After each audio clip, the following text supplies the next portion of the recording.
I don't differentiate your joy with your purpose, with your mission. I see that as all the same thing. We all came here with some sort of mission, some sort of purpose that really lights us up. Hi, Kaleb. Welcome. Hello. Thank you. Glad to be here. Are you ready to go on a journey with me? I'm ready. Let's go. Beautiful. So, Kaleb, I'm curious about you.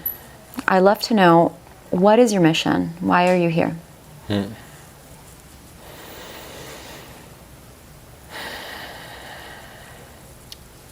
Yeah, I've definitely had an interesting life path. And my mission has unfolded in many, many ways. It's taken a lot of turns. I've always known I was a healer. And that took many forms, and still does.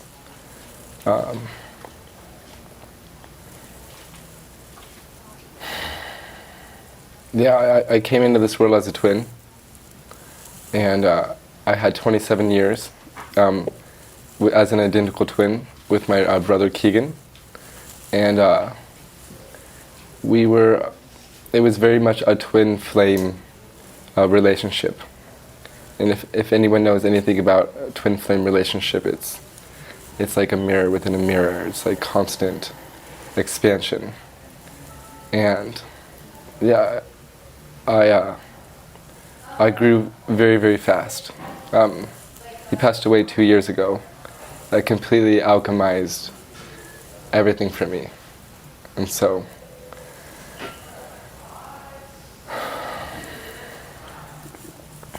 I'm learning a lot about my mission. Kaleb, I'm curious. Yeah. When you say you always knew you were meant to be a healer, Yeah. in your perspective of reality, what does it mean to be a healer? Yeah. And what was your experience in always knowing? Yeah. Yeah. Good question.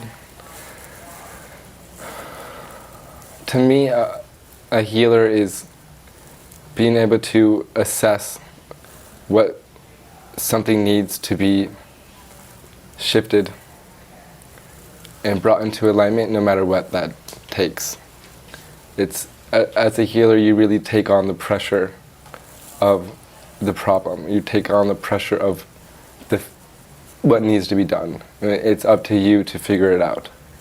And it's like it's a game.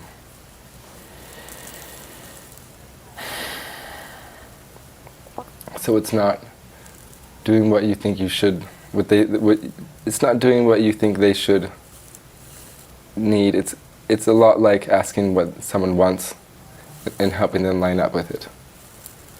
So there was always just this inner knowing that I'm a healer, I'm a healer.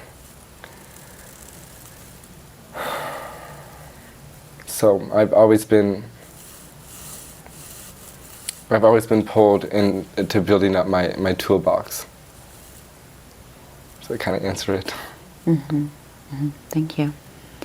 When you speak about taking on the pressure, that part of being a healer is taking on the pressure. Yeah. What it reminds me of is the shadow of the healer. And the ways that healers, I've interviewed many of them, and I myself would consider in that category. Right. But the pressure that we put on ourselves to need to be the ones who help. Yeah. And the line between being of service versus compromising ourselves in order to be of service. Yeah. I'm really curious about your experience with that line and what you've observed of how can you be a healer who takes care of themselves? Yeah.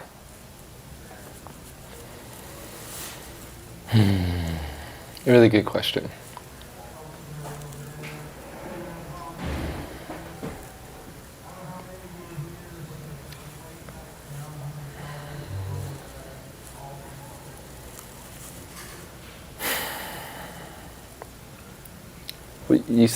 You said a little tidbit about being the one the shadow of the healer being the one who needs to heal someone. And I do agree that that's a shadow of the healer. And when I say taking on the pressure, it's like, that also looks like outsourcing. If it's not within my realm or my scope, it means if I'm really taking on the pressure to help someone, then it's also in their best interest and in mine to outsource. If that's not something that's in my scope, I can either find you someone I can recommend or tell you I have no idea. Not my scope of things. Mm-hmm.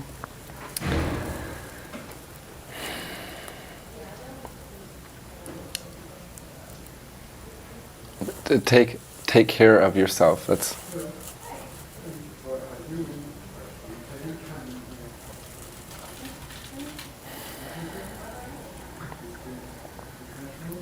yeah, it's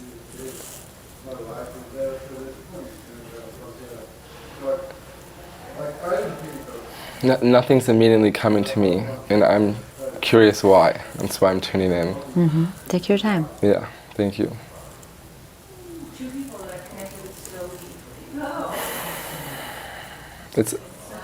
It's coming up for me. It's almost like it's such a deep purpose and a mission where it's like a game. It's like a professional game where it's like losing is not an option. It's like if I really am a healer, and I don't use that word lightly, it's like I'll stop at nothing to figure it out. So it's like almost like taking care of myself is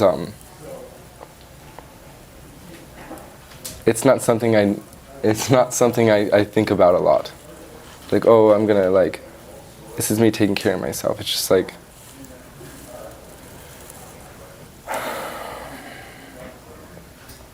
I'm like constantly going for it. So I don't know. Mm-hmm. You spoke about, thank you. You spoke about multiple times you shared that this is a game for you. Yeah. I'm curious about when you speak of this game, if we were to double click on that. Yeah. What does that actually mean? And when you say you'll stop at nothing, what's the game you're playing? Yeah. It's I heard someone say once that it's a game, it's the only game in the world where you winning is them winning too. Who's them?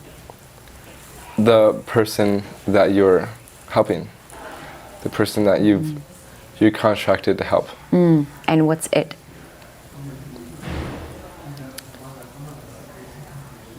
What's it? You said it's the only game. Okay. What is it? It is whatever it takes to move someone to the level that they're either asking that they want to go to, or to what you know would help that process. But I do agree that it's very important to ask someone what they want and help them line up with. That's ultimately, even if it's something that you may disagree with, it's your job just to help them line up with it. So, to line up with what specifically? So if someone comes, it's like me as a healer, as a coach. If I'm coaching someone, it's about, okay, what do you want? And if they need help figuring that out, you're there for it, but it's not imposing what you think they need. I just think that's an important distinction. And what happens if someone is coming to you and they're sharing to you what it is that they want and what they want your help with healing? And through your experience, through your lens of experience, and having helped many, many people before, you can see that what they're asking for is actually part of the problem. Yeah. What happens then? Yeah.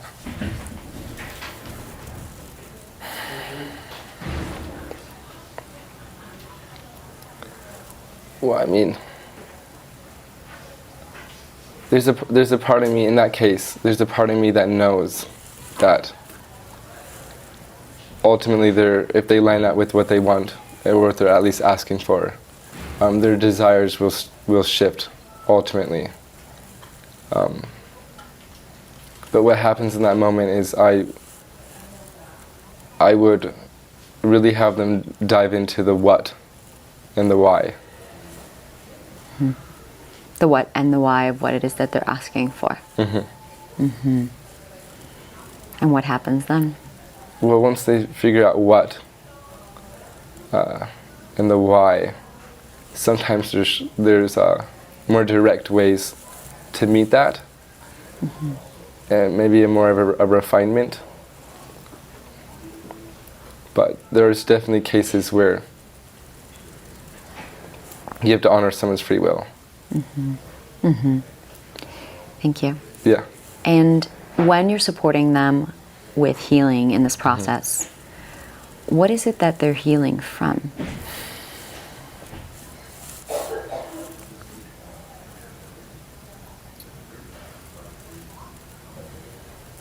Well, I mean,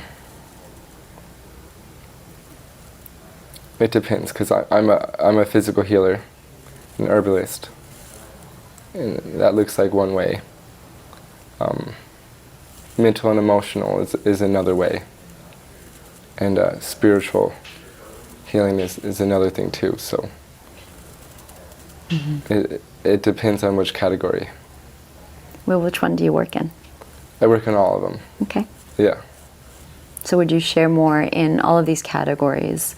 What would be examples of what is it that people are actually needing to heal from? Yeah.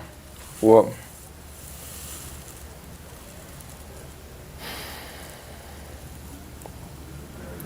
physical healing that's where I get the most of, like, people really either they know a lot about supplements or vitamins, minerals, herbs.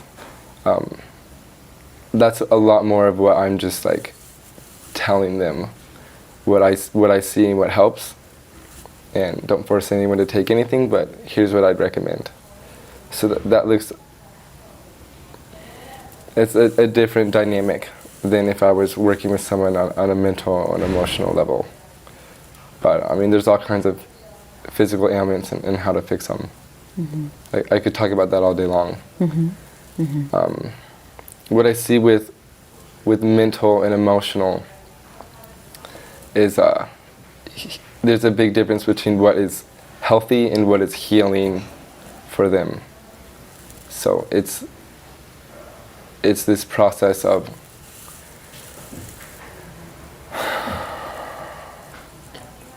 really inquiring and seeing where they're at and getting them to see themselves and how to guide them to, like, let's say a great example is like relief. Sometimes I'm going towards, I just want to feel happy, I want to be happier. Sometimes that's why I say what's healthy and what's healing is often very different. What's healthy in their mind might be, to be fully happy. What's healing might be to just totally give up on happiness because it's a state of resistance, and to just go for relief instead. If we were to zoom out on all of the people that you've supported, and we were to do a bird's eye view and look at it as like a collective, what are the patterns that you are observing is happening on a collective level in terms of where people are suffering the most and where they're needing the most relief out of? Like, what's going on a collective level, in your opinion?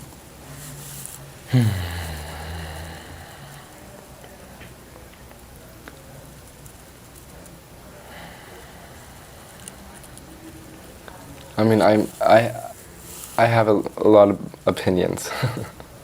What I see, when you're taking the average typical person, maybe who's not in this kind of a community that we're in now, it's often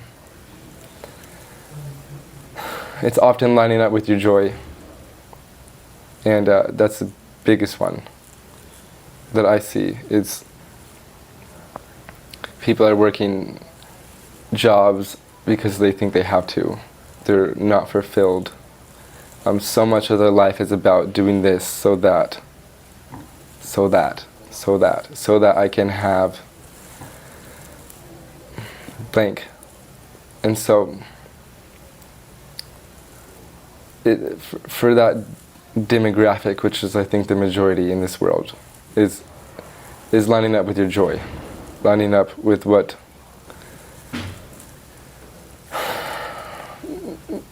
having a destination and desire that is towards your joy, and having a path to get there that's equally as joyful, which I know is very vague.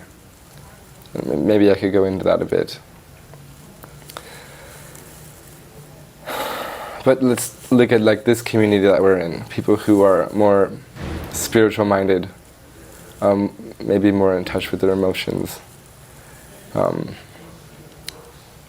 A lot of people here in this container that we're in today, they've done a great job on finding their joy, a great deal of figuring that out.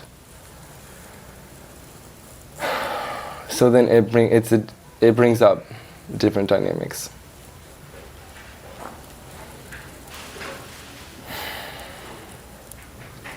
Yeah. You've spoken about lining up with your joy and this concept of this pattern that you've seen across people, that when they're suffering and when they're feeling unwell and when they're in need of relief and healing, there seems to be a misalignment with their joy. Is that right? Yeah. And so when you say that they need to line up with their joy, or that would bring them the relief they're looking for, right, what do you mean for somebody who's watching and is like, what is joy? What do you mean line up with your joy? How would you specifically define that for someone? Yeah. Well, I don't differentiate your joy with your purpose, with your mission. I see that as all the same thing.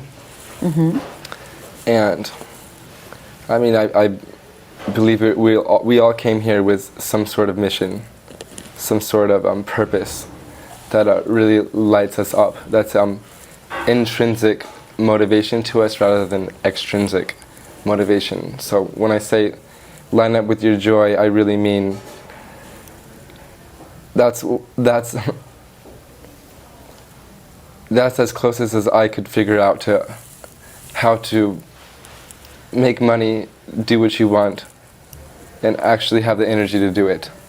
Because anything else that I've tried that has been away from my joy, my purpose, my mission, has been, I've been extrinsically motivated, and it just doesn't last long. So to bring it back to the first question, what is your mission? What is my mission?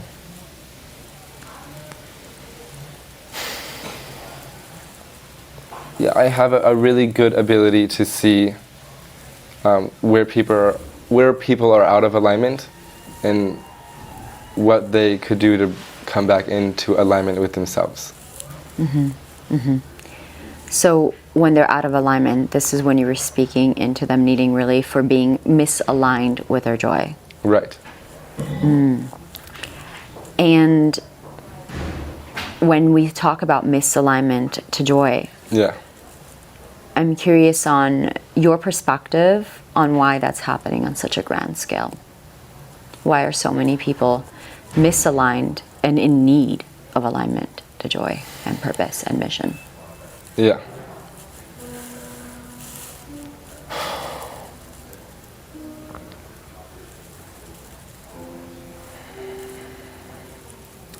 I mean,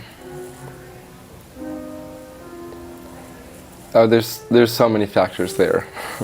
The Industrial Revolution. So much of our society is it's normalized to not follow your joy.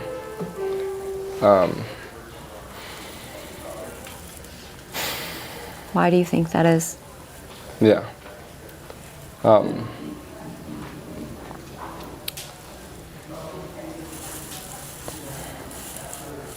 because it serves a group of people. Tell me more. Yeah. Well, I mean, there's a reason why it's so hard to follow your joy, because the dominant programming is and that's why I say the Industrial Revolution, the Rockefeller industry type systems where it's like 9 to 5 hour work week. We have so much structures in our society built around that, and it is not rooted in our joy and our passion. So to follow your joy, it's this process of, you hear it often in these types of communities, breaking out of the matrix. There's a lot of unlearnings to follow your joy. Mm-hmm. And what does it mean to you to break out of the matrix? Yeah, it's this, it's becoming aware of so much of your patterning, things that you may have adopted that you think is your own desires, and come to find out are desires from mom, from dad, from role models. And this like process of shifting what's mine, what's theirs, and what do I really want. And what was, when it comes to your own journey breaking out of the matrix, what has that looked like? I mean, I was so depleted with the whole 9 to 5 work week for so many years, public schooling. There was a period of my time when I was around 18 where I just like couldn't do anything. It was very much the process of sitting on the couch, not keeping a job, and having a pull in me where, maybe I should just find another job, and the other part of me that's like, I don't want another 9 to 5 job that I don't want, that is soul-sucking. And really going back and forth enough times where, maybe I did take another one, couldn't keep that for too long. And then finally having the courage to really create a life where I don't have to do that anymore. To me, that was very much breaking out of the matrix. What does it take to have the courage to break out? The saying that if you're not in enough pain, I can't help you. Because if you don't see, pain is really where we make the biggest change. So it really was, I wish it was a pretty answer, but it really is. It was the darkness and the pain that was so ineffably painful that got me to shift. It's like a point where you have nothing left to lose, and why not just take the big leap? So it's really curious you share that, because I've had several of those experiences in my life, and many people, many conscious leaders that I've spoken with, interviewed, also have their own version of the story of, I was in so much pain that I had to ... break out, make a change, make a shift. And at the same time, there's been a new paradigm as well that's been coming to my awareness. And there's something that Dr. Joe Dispenza says that I really love. She says, you don't have to wait for suffering and pain for you to make a change. You can make a change out of free will and out of joy. Oh yeah. Which brings us back to the conversation around being in alignment to joy. And what I have found in my experience, that to make a change from a space of joy and from a space of choosing to, rather than the usual ongoing narrative of, I was in so much pain that I had to ... Yeah. is actually a skill set in and of itself. And it requires, and I see you nodding, so I'm going to be really curious to ask you more about this. Because it requires us to make a choice as empowered, sovereign beings that we're going to change before it gets really bad. Yeah. And I'm curious about, of course, the first piece where it happened to you, you weren't aware and you were in so much pain. But you've learned a lot since then. Yeah. And I'm curious if you were to support someone and help them understand this concept that I can even feel as we're speaking, you wholeheartedly agree with, and correct me if I'm wrong. Yeah. How do we help people to create the change they want to see without having to hit rock bottom and be in so much pain that they can't take it anymore? Right. Yeah, I love that question. And I love what you said, it's a skill set to make changes out of joy. And yeah, it's so true. When I'm talking to someone around this subject, I often point them to this universal truth that I think a lot of us have witnessed, is that the universe will stop at nothing to take out of the equation what is stifling your own expansion. And when I say that, it's almost scary how far the universe will go to take out the common denominator of what is keeping not only you from expanding, but all life everywhere's own expansion. And I think it's helpful to know that. Because when you're not shifting, when you're not changing, and it gets really bad, and you keep not changing, and you keep not changing, and you keep not changing, the universe puts a target on your head. And if it's not your head, then it's something or someone in your life or around you that is the common denominator. And yeah, it's pretty scary, honestly, and not from I say scary, but I'm not sure what else word to use.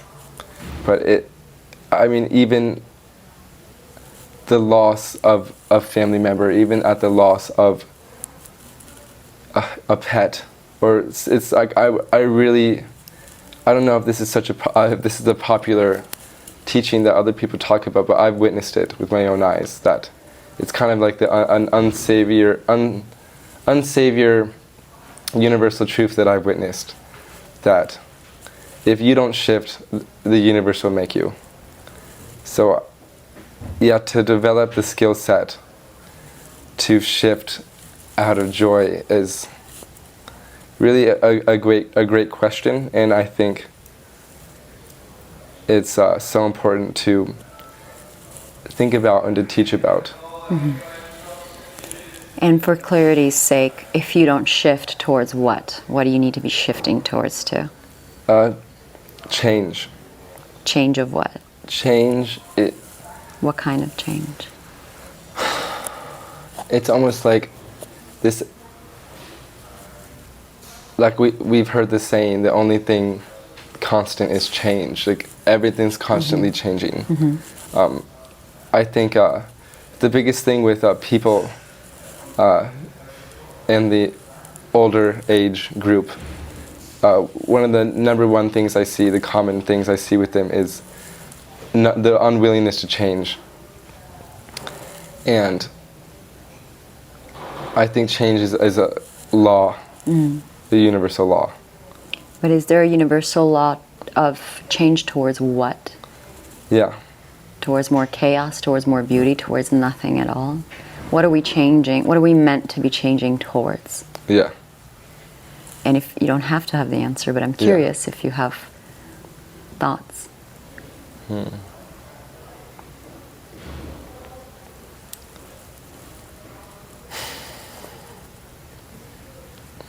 I mean, it looks so different for every single situation. I don't think it's like even if you come into a state of alignment, there's always another layer. There's always another opportunity to grow more. And it's almost like things are accelerating so fast you know, that there's always, I mean, that's a good question. I don't immediately have an answer. That's okay. Yeah. Thank you. You know, it's really something I found to be really curious, is when you were sharing about how the universe will stop at nothing. Yeah. To support you in your evolution and to support you in shifting and changing. And even at the beginning of this conversation, when you were talking about yourself and your own mission, you said something on the lines of, I will stop at nothing to create my mission. My curiosity is, and I've asked myself this question many times, is where is the line between the universe is creating this reality and my subconscious, I'm creating this reality by the way that I am, right? Because there's might be people, if I were to have another conversation with another completely different person who is all about slowing down and like taking their time with things, they might then say, well, the universe is very slow in its way of helping us, supporting us to change. So the way we interpret the universe and how the universe moves is done through the lens of our own personal perception. And I love the you know, just the way that mirrored each other. And what I'm curious about is, if we were to, and I know you've shared this a couple times, but now we have more information, because as we're building a model of what you believe in, we now have more information. If we were to go back to describing what is the game that you're playing with the universe in support of humanity, what would that be? What would you say?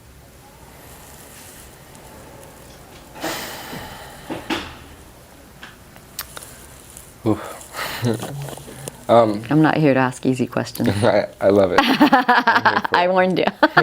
You did warn me. I'm like wondering which level I want to speak to that on. Feel into it.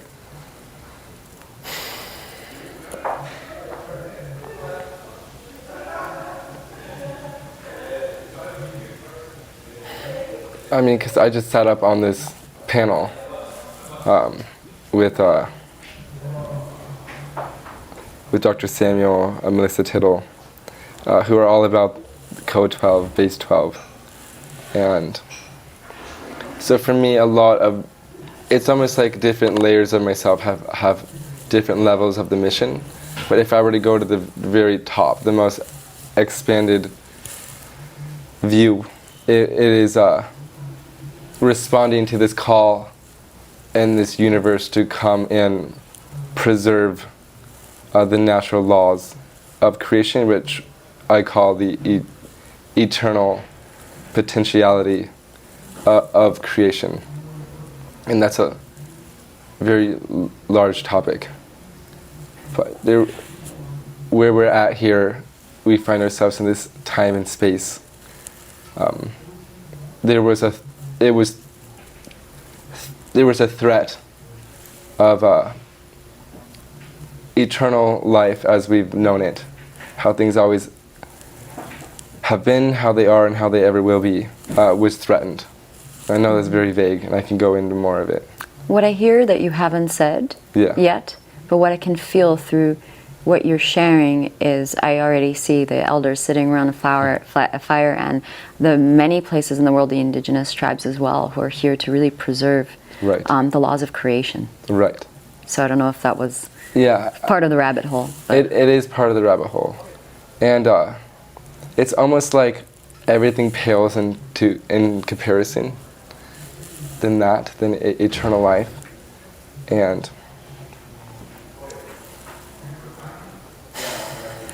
I mean, that's why I'm here.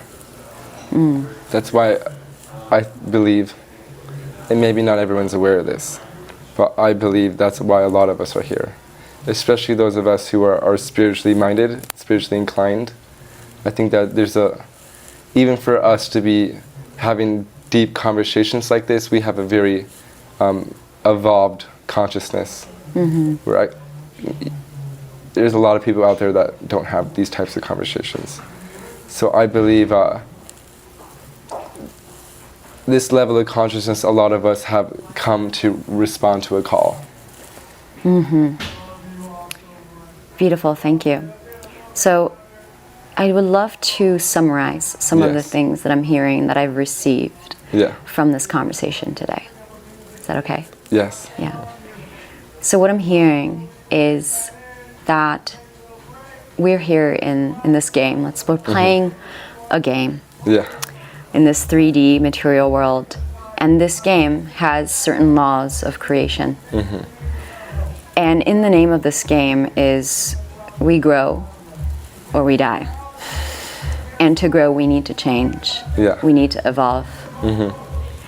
And what I'm hearing is that there's different paths for how we can grow.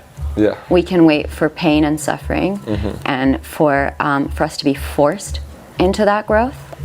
Or we can choose that growth by aligning to our joy, which you have defined as being on purpose, following your mission.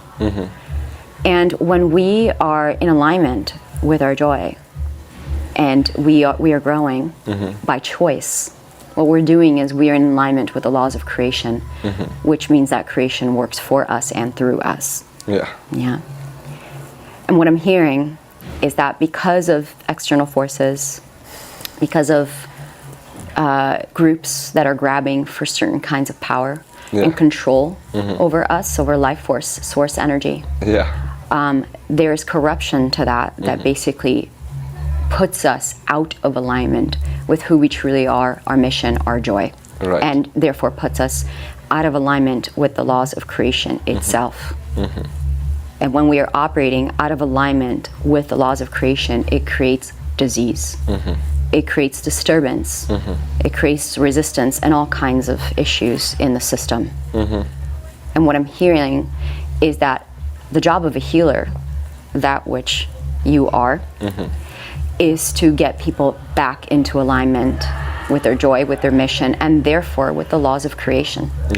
So that they can flow and actually live the life that we're meant to be living in this game that only God, Source, Universe knows what we're really doing here at the end of the day. And the job of the healer is to put that alignment, put us back into that alignment. And through you putting people back into that alignment, supporting them through this realignment of self-creation source, that gives you everything that you need, because that's the fulfillment and the satisfaction of your contribution to this entire ecosystem. Does that resonate? Oh yeah. That was an exemplary job of summarizing. I'm listening. I'm reading between the lines. Is there anything you'd like to add to that, or does that feel complete? I mean, you that feels very complete. Yeah. Well, there's one thing I'd like to add to that.